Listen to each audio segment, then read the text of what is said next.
What happens when we're dealing with a carnival parent in divorce? What do I mean by carnival parent? That's the parent that's really fun, that's taking the kids out all the time, maybe spending lots of money on them, maybe feeding them all kinds of junk food. Maybe there's a lack of discipline in their home and it's all about fun in that house. And the other parent is left feeling really frustrated and angry and upset and all kinds of negative emotions because they feel like, this other parent is either manipulating the kids into liking them better than us or manipulating the kids into wanting to stay at their home more than they're staying at our house. And it's frustrating. And unfortunately, it's a common occurrence and we see it quite a bit. How do you deal with that as the other parent who is not the carnival parent? The reality is you can't control what's happening in the other home. You can only control what's happening in your home. So it's really a good idea if you can try to stay focused on what it is that you're doing in your home. So however you feel parenting should go, that's still going to happen in your house.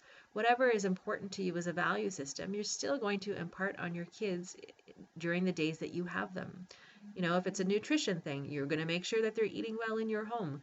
If it's, I don't want them to be spoiled and I don't want them to think that money grows on trees because we can't just go out all the time and spend all kinds of money. Well, you're going to display those values when the kids are with you. Kids are smart people. They get it. They see things, they understand things. Just because they can't articulate something to you doesn't mean they don't understand. So it's remembering that these kids are smart. They're going to pick up on what you feel is right and wrong. They're going to know what they can get away with in your house versus the other parent's house. Just because things are happening in the other home that you disapprove of doesn't mean that the kids aren't learning the right things from you if that's what you feel is right. So while it can be very frustrating, sometimes if we can just turn our focus away from the negativity, so instead of focusing on all the bad things that we feel are happening in the other parent's home, what if we could turn our focus on all the positives that are happening in our home, all the things that we are doing well that we think makes an impact on raising good children. You have control over what's happening in your home. That's what you need to focus on.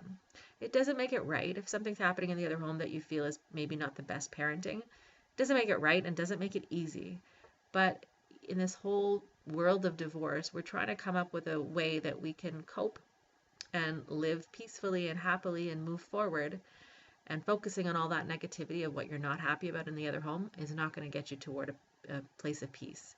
So you need to focus on, again, what is best for your children? What can you do in your home? What can you teach them? Keeping the lines of communication open so you're always talking with them. You're always pointing out and teaching, using teachable moments where you can, so that the kids do pick up on what you feel are important values growing up and what they should learn. So focus on the positive. Food for thought. Have a great day.